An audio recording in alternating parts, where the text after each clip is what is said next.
Thanks for tuning in to the Avive podcast. My name is JF Benoit. I'm your host. I'm the best-selling author of Addicted to the Monkey Mind, Change the Programming That Sabotages Your Life, and also my current book, Avive la Vie, An Adventure in Belonging.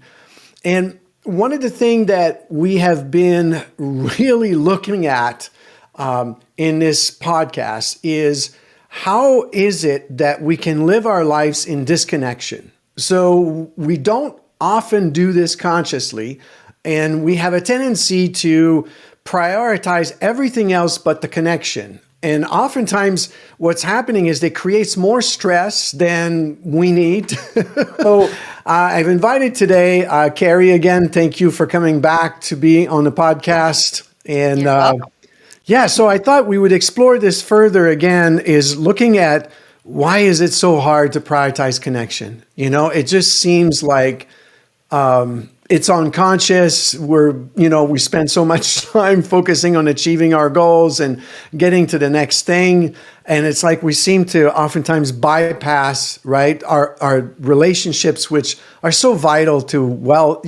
richness of life and feeling good about ourselves.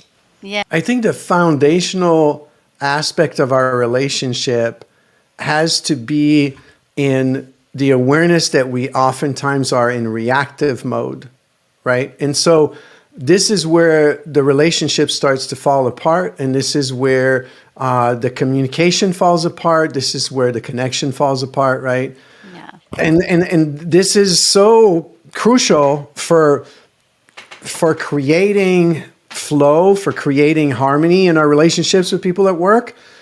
But how many times are we caught, right, in the dynamic, like, I just have to get things done, right? Which makes sense, and that's okay, right? Yeah. But what if we could consider this, that not making the connection first can actually make getting things done twice as hard? Yeah. I don't think most people consider this, Mm-hmm. Yeah.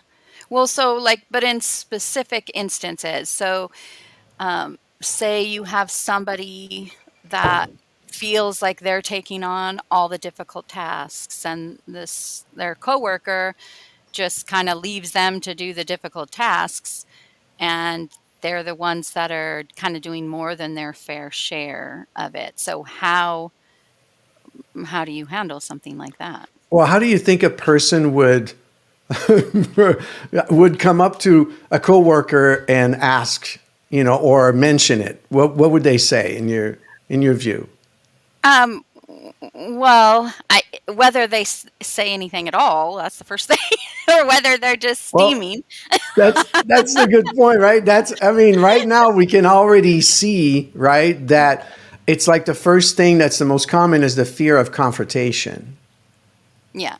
Right? Yeah. Where does it actually come from, though? Where is this fear of confrontation comes from? So it's hard to imagine that this fear that exists in me, right, could be more the issue than what I considered unfair. And maybe I'm right, as a coworker. That happens a lot, that some people carry the weight a lot more than others, or they do different challenging things because they're more qualified, or not even necessarily because they're more qualified, but so this fear that's underneath that is what doesn't get addressed and is what festers in someone. And then if it stays festering for too long, then what's most likely to happen? They're going to get pissed. Right. They're going to get resentful, and then they either take it out in other ways, sideways or whatever, or at some point might have an outburst. So it's very, it's almost like cliche for us to explore this, because we all know that that's common, right, in a work environment. This is like, it's so common. Yeah. Here's what's not common, right, is for us to actually take ownership of that experience, which is anxiety. So initially the person thinks, oh, it's really not fair. I keep doing so much more than they do. It's really not fair. And then there's an emotion that's connected with that, which is irritation. Mm-hmm. Okay. So we continue to subscribe to that belief because we believe that the source of my irritation is the other person not doing their share. Now, it's fair to believe that, right? Because, okay, well, it's in life, it's always great to think that people should do their job, Yeah. you know? Yeah. Yeah. But here's the thing, given that the person perhaps is not pulling their weight, Yeah. my experience in that moment as the coworker of feeling irritated is only related to the narrative I tell myself of unfairness. And in order for me to understand the dynamic deeper, I have to go beyond that initial thought that is about the stimulus, about the person or the situation, right? So if I pause for a second and this worker would ask themselves, okay, what's underneath that? What's underneath that irritation? Well, they would notice that there's a lot of anxiety. And the anxiety is actually bigger than the irritation. Well, if you feel like if you don't bring it up and you're just going to keep getting more and more and more and more of the work, and then you just kind of that is a fear of having to like keep going forward with the workload the way that it is. Right. So the fear piles up, the more the dynamic goes, and the more the person remains silent, the less, right, this anxiety gets addressed and it kind of festers. Ultimately, where is the source of this anxiety? For most people, they believe it's the situation, right? It's the person. Of course, they're not pulling their own weight. That's what's stressing me out. Well, we've identified when we started with that there's a fear to speak up. And where is that fear coming from? So Something inside of you. right. So there's a deeper part, right, inside of myself that somehow, now if I go deeper in the fear, I start connecting the fear with, oh, I might upset that person, right? I might, maybe they'll go and talk to my boss about it. Maybe. So the consequences are like sort of underneath all that. Ultimately, it boils down to, I don't have the right to speak, because if I had the right to speak, then I would naturally do it. Now, doesn't that seem strange to say that? Yeah, it does. Like, what do you mean? You don't have the right. Yeah. Well, I actually was thinking of a real life instance of this because I've when I did scheduling in my past, I had a few times happen. Like I had a whole bunch of people scheduled for an activity the next day, and the person that was going to be doing it was just like, "Oh yeah, no, I'm not going to be there." And I'm like, "Okay, well, can you tell me a little bit more about that? Why is that?" And well, I have some personal things that I want to get done. And I'm like, okay, well, your day off was today. So, you know, um, so could you not? And meanwhile, as I'm saying this, I am just getting irritated because I'm like, I have people that are counting on you and, and now you're just not going to feel like it. So in cases like that, that's kind of an interesting thing too, because I feel like it's not only not like even if you do feel like you can bring it up and talk about it, there's not necessarily the resolution that you're hoping for in that interaction. So how do you go from there? Because what if the other person, they're just going to do what they're going to do, right? And so then you are stuck with, okay, well, I got to find some way to fill this in somehow because this person is not honoring that. So I was kind of pissed about it. Well, that makes sense. But you see how fast we are moving. This is what most of us do. We move forward into finding solution, into resolving this problem. We're already ahead. We're already charging ahead. Let's fix this problem. Yeah, just show up for work or just do your job or, and so What's being ignored, though, is the relationship with our own nervous system, the relationship with our own emotional body, which Yeah. affects us in our communication and affects the way that we get to achieve that goal, right? So, Yeah. yes, you might not be in charge of whether that person shows up or not, but you're definitely in Yeah. charge of how you actually speak to that person, what emotion you Yeah. display while you speak to them, how you feel Yeah. about yourself while you speak to them, you know? Yeah. So Yeah. there's so many layers of beliefs that exist there, right? You could be thinking, well, you don't realize how hard you're making my job right now. Like, Mhm. why do I Yeah. have to deal with people like you? You know, I'm just a Yeah. scheduler here, right? So why do I Yeah. have to deal with people like who are flake like you? Now I have to straighten you out. Yeah. I Wait, got that's other not, stuff to do. yeah, that's not in my job description to straighten you out, you know? I was counting on you. Right. So what we can notice is how many, one of the most common sort of belief, like underlying belief that runs at work is a feeling of injustice, right? A feeling Yeah. like it's not fair, this should not be Yeah. happening to me, right? Yeah. Yeah. And that belief will definitely create irritation, will definitely Yeah. make a person feel like this is not fair. And if you continue down that route, you will Yeah. create amazing amount of resentment. Now, Yeah. underneath this is unfair, right? I shouldn't have to deal with that. Yeah. Again, comes this sense and this feeling initially, which is I don't have the right to express that this should not be on my plate right now. That's where the Mhm. irritation comes from. Isn't that Mhm. strange to do that? Like, think of it. You did say that to that person, right? You said, look, you're Yeah. scheduled to show up, be accountable, right? Yeah. So, Yeah. so underneath you have that feeling, but underneath there's still this sense of I don't have the right to say that to that person. Why would Mhm. that be? Like, let's just run with it for a second and see if it's true. If we can verify that this is true.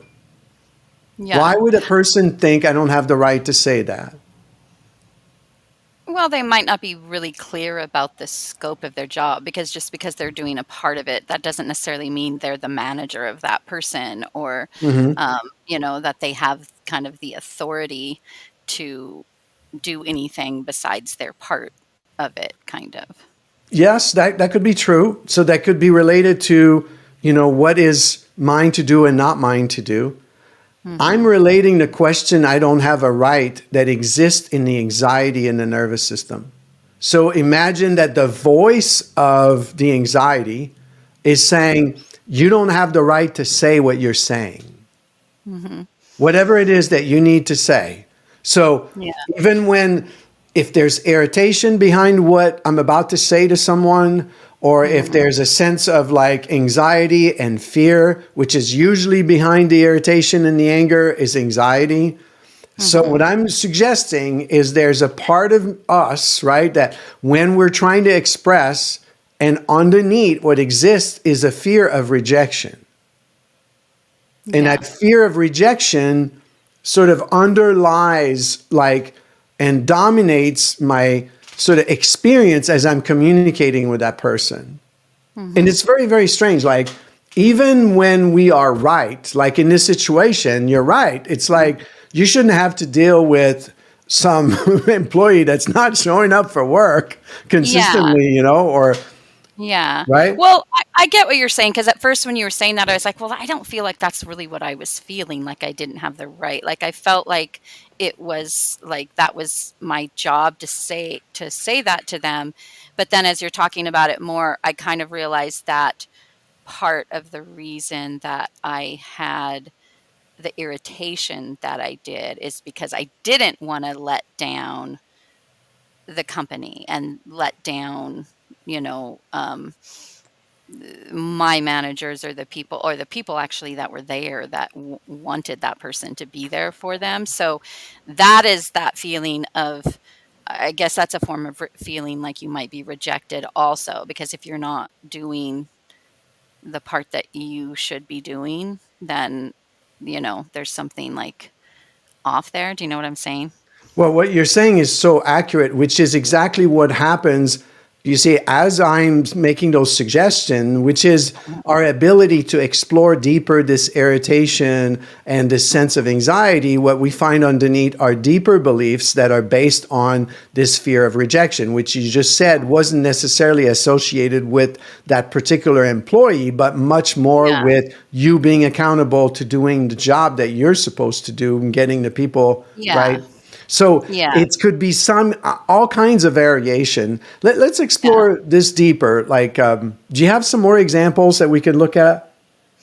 Just like in the workplace dynamic. Well, I wrote some Yeah, notes yeah. here It's like to, what are some um, of these dynamics that happen okay, well, often?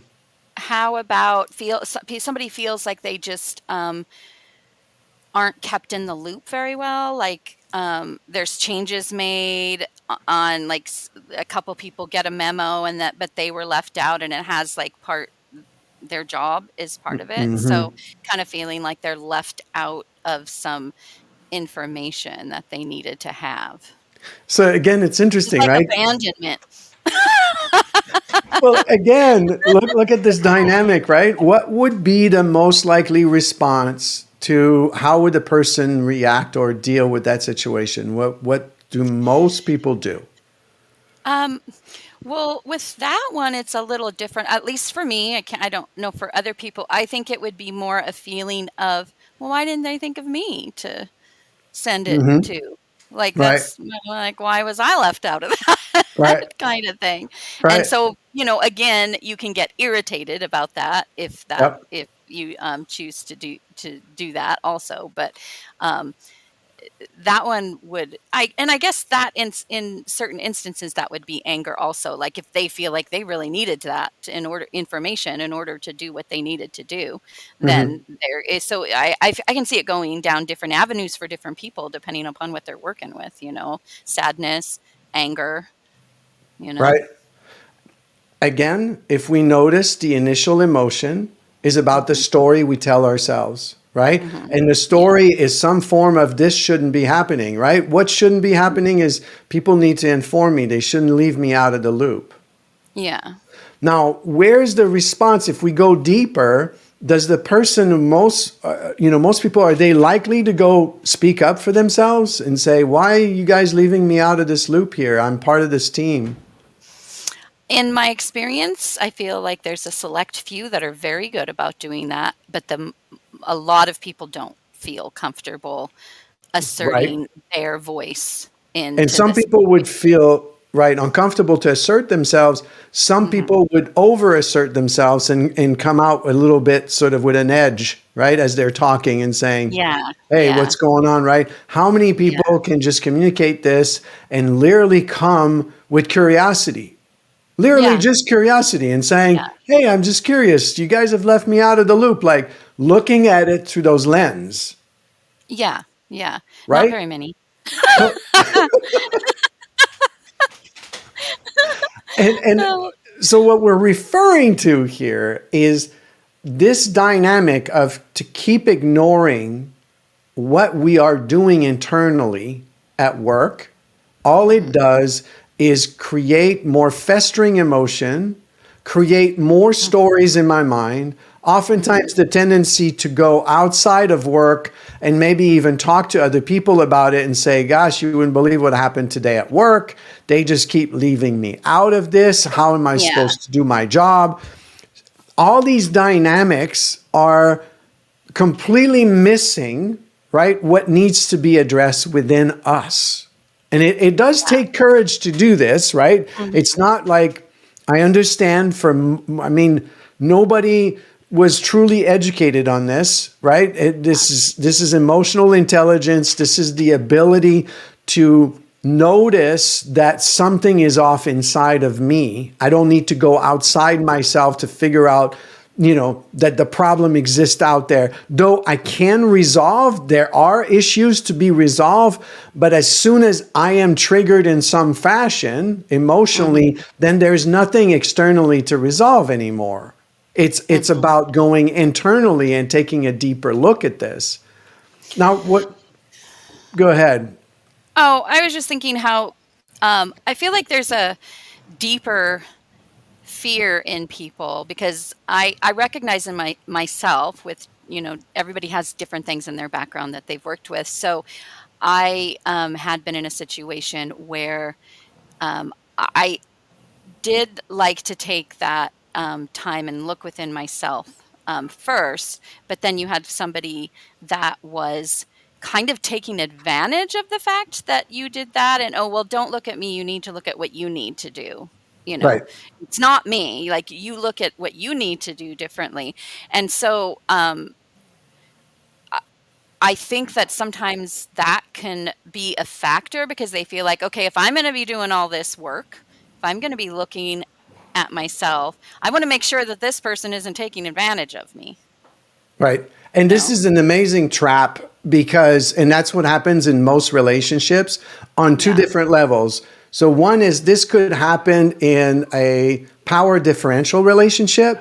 Hmm. So, like, especially when you're at work, if there's people who have authority, above you, they're not like likely to, oftentimes in those positions, they might even feel more threatened to be transparent or to say, hey, I made a mistake. It all Yeah. depends. But, oftentimes that is the case.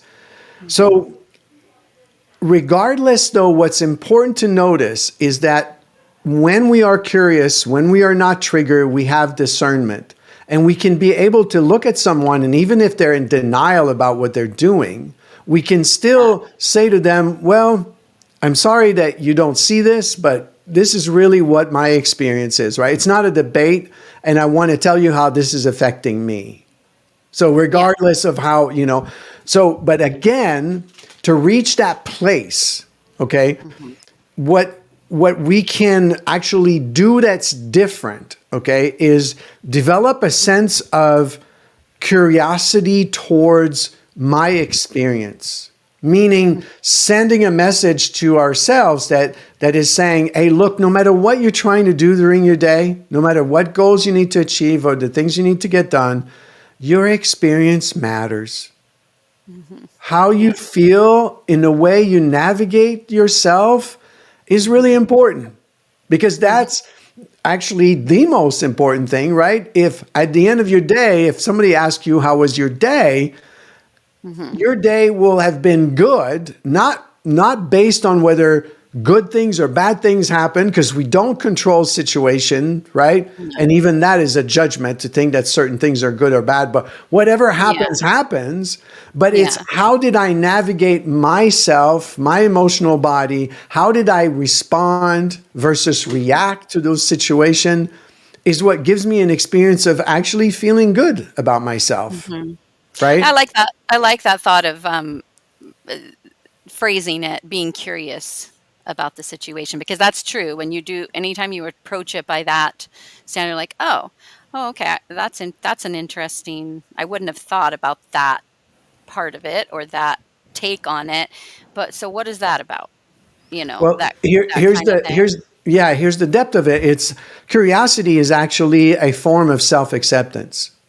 That's really what it is. Because curiosity you can't be curious and at the same time hold judgment or be Hmm. critical of yourself. Yeah. Right? So it's very Yeah. different. A lot of us have emotions like irritation and anger when it shows up. And underneath, we have this little feeling that says, yeah, don't do that. Like, that's not good. Right? So that's a judgment. Yeah. It's Yeah. not the same as being curious and going, oh, I'm irritated. Let me take a look. Huh? How come? Yeah. Like, oh, I'm Yeah. just curious. Like, I'm having this emotion. Yeah. Right? And that's great when you can think of it that way. That curiosity, it does. Curiosity takes away the irritation, and it takes away whatever you're working with inside of yourself, because you're curious about it. Like, oh, what's that about? Yeah. It's a very, very kind way to be with oneself and also with other people. It's so kind. Mhm. It's amazing. Now, here's the thing: the layer of looking at beliefs, right, of our curiosity.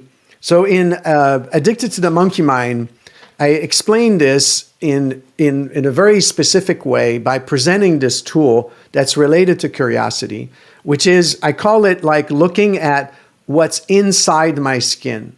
So if I have a belief about something, I can simply think, okay, my partner is not doing their fair share of work. This is the generating irritation.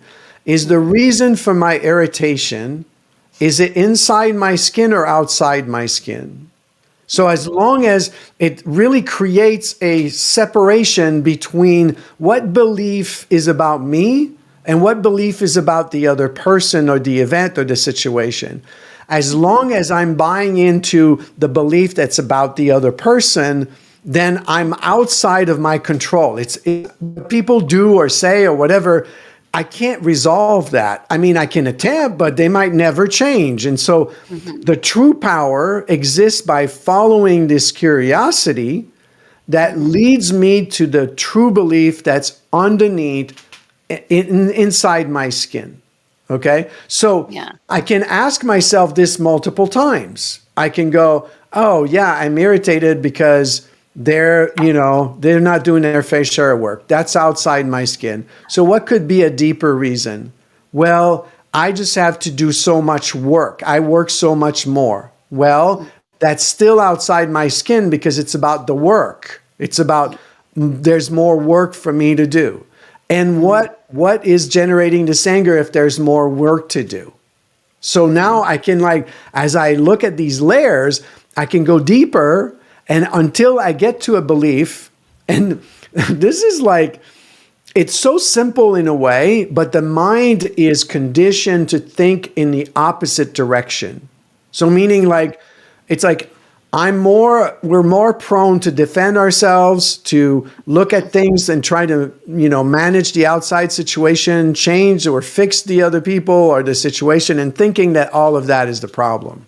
Okay. Now, when I learn to actually look inside of myself, I absolutely have to maintain this curiosity and this kindness towards myself, which is a non-judgmental way of looking at myself, because I have to bless the experience I'm having. So there's an unfairness, let's say, in all these examples that we named. And so what's underneath that unfairness, right? What if my boss gets upset because I couldn't do the scheduling? What if, right? So there's a deeper belief there. And what most of us struggle with is that it's very tender to actually look at those underlying beliefs, because they're about me and they're about my self-worth and my sense. Like a defense mechanism. Right. And it's one of the things that's mind-boggling, after running a drug and alcohol rehab center for 12 years, and I created experiential engagement therapy and doing continuing education, what I kept noticing is that every time we look deeper, every time the common denominator came back to the person felt like their sense of belonging, which is really their sense of love and value, appeared to be in question in that moment. And we're the ones who are putting our sense of worth and value in question, and we don't even consciously realize that that's what we're doing. But that's how we've been conditioned to think, right? That somehow this sense of value is wobbly, right? It's not really secure within oneself. It's dependent on my performance, on whether I speak up or whether I don't. And it's just, it takes a lot of courage to get there. It's not complicated, but it's actually, it's an act of courage to be curious, to find that source, and then ask ourselves, how is my sense of love and value right now connected to the person not doing their fair share of work? Yeah. It's a very different way to frame this. Yeah. And I can totally see that, how that is a defense mechanism. And if you're operating from that point of curiosity, then you really don't need the defense mechanism, because you're just like, I wonder what this is, instead of being like, this is gonna mean this for me. Right. It's more like, so yeah, I can see. And do you think that, like, as people experience it, as like, though it's kind of a simple process, it seems like every individual would have different things that they're feeding themselves? What do you mean by different things? Different thoughts, different narratives in their heads. Like, Oh, yeah, yeah, like there absolutely. could be 5 million different And we, things. And so it's kind right. of each person has to tune into that to see what it is And then. we're masterful at the narrative. I mean, Hmm. masterful. One person in the same Storytellers. what? I said storytellers. Yeah, but not in a fashion of just entertaining other people. It's No, really like messing with ourselves. right, telling ourselves brutal stories. Yeah. Yeah. It And reminds me of it's how sometimes your mind just like, okay, so you call somebody and then they don't call back, and you're thinking, okay, are they not calling back because they just don't think this important? Are they calling back because they're pissed? Are they calling back because of this or that? It's just hilarious. And then you find out, oh no, they were just, doing this. And it's something totally different than what your mind has come up with. So it's just kind of funny that our brains can do that. They just hop in there to fill the gap. well, and if you notice, it's the majority of the stories are related to somehow my sense of belonging is in Yeah. question here. Yeah. It's incredibly epidemic in our society. Hmm. We are not conscious of how much we fear rejection, how much we fear being vulnerable because we Hmm. think that we'll get rejected if we're honest about our feelings, if we say to the Hmm. coworker, you see, it becomes really tender to actually approach somebody with the truth. Give you Yeah. an example.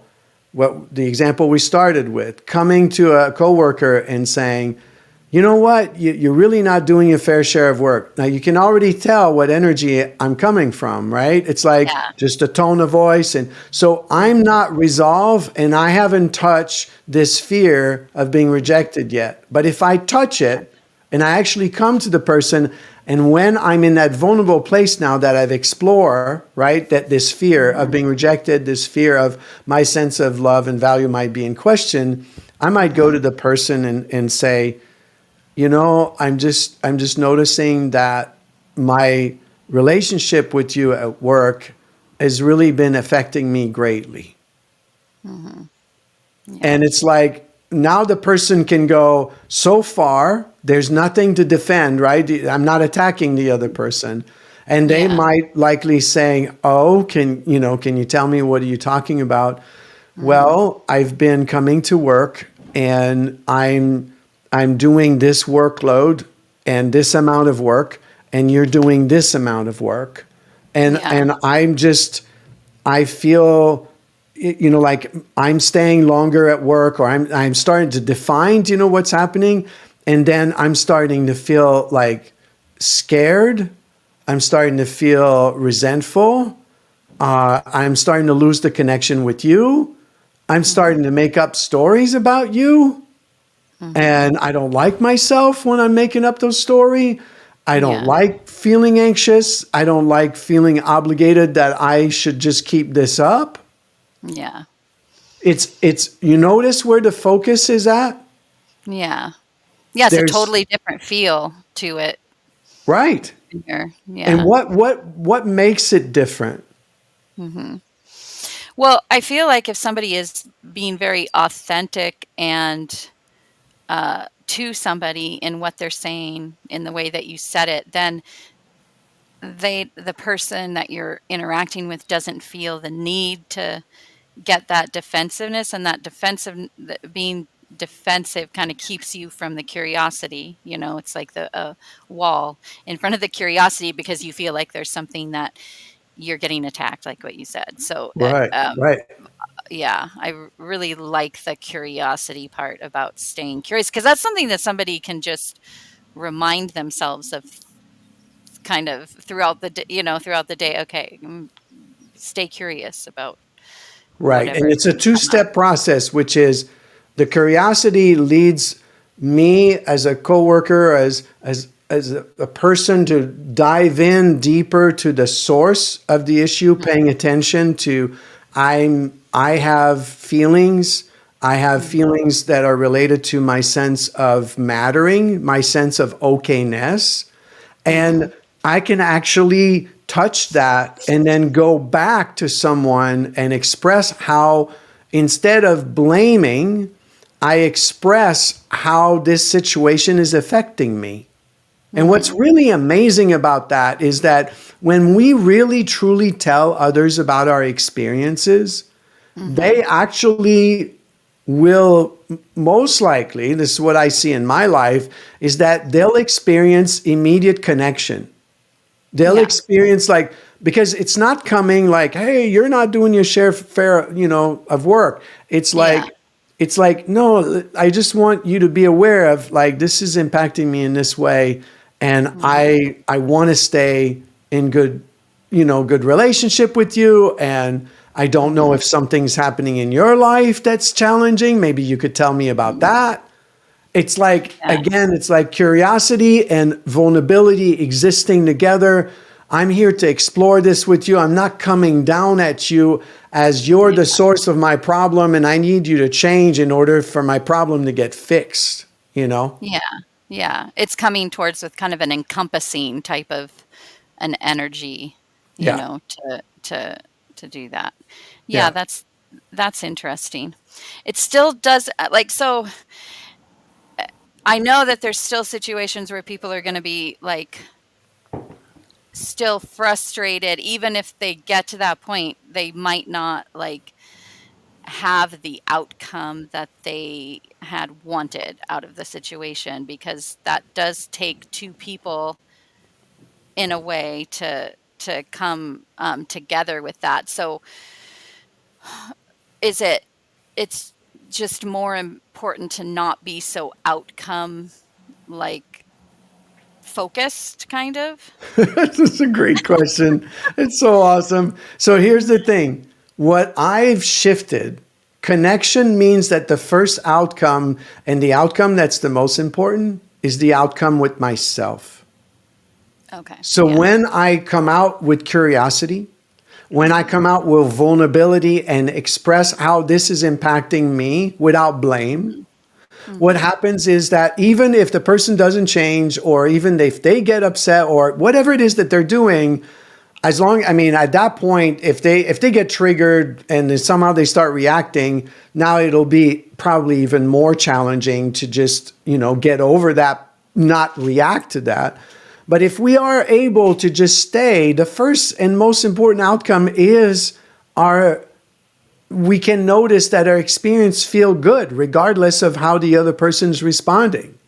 To be curious, to tell the truth about my experience to someone else in a vulnerable way is a very fulfilling experience by itself. Now, we're not abandoning discernment. Right? So meaning discernment is, if the situation doesn't solve itself and the problem still exists, then after that, I don't know, I might go to my supervisor or my boss and saying, look, this person is really, I sat with them, I had a conversation, but they're really not pulling their weight at work. And can you please address this situation? Right? So we don't abandon discernment. It's just shifting that outcome that you just named is another huge piece of what we can do to help us see what success is.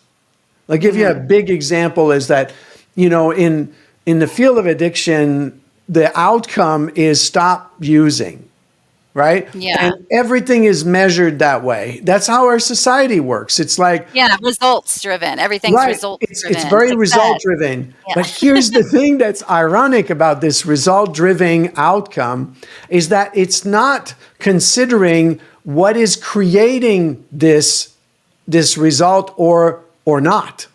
So for example, shame and isolation they've been identified as the main cause of addiction, of an addictive behavior. It doesn't matter what the behavior is. Yeah. And if you look at the outcome of wanting to be able to change the behavior, if the source is shame and isolation, then the question would lead us to ask, how is it going? How are you doing with shame and isolation? So if you improve that, then that means that you're going to eventually improve the outcome. But the most ironic aspect of focusing on this outcome is that it's such a huge hook that the person believes that the only thing that matters is that outcome. So the Right. only thing that matters is to stop this behavior, not realizing that shame keeps driving the behavior, but it doesn't matter because you need to understand in your thick head, you just need to like hammer it, you know?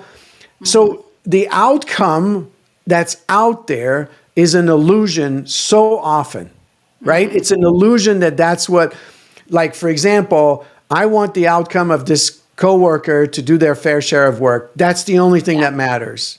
Right. Well, Right. no, because the more I just focus on that and the fact that it's not happening, I'm butting my head against the wall, and then I'm getting irritated, I'm getting resentful, I'm running more story, I'm running more anxiety. Are things getting better? No. And all I'm doing is focusing on the outcome. Now, if I reverse the outcome and say the outcome I first want is what is the source of this irritation, this anger? Oh, it's not fair. Oh, I don't have the right to ask. Oh, there's something in me, right, that feels like inadequate if I sort of put things in question, right? And now the person might not like me, and so I'm thinking, well, I shouldn't do that because I don't want to get rejected. And so now I base my sense of self-worth on the outcome of if I deal with the situation. But if I go all the way down and then I approach it with sharing my experience, sharing with curiosity and saying, this is how this situation is affecting me, impacting me. Now here I'm getting closer to the outcome.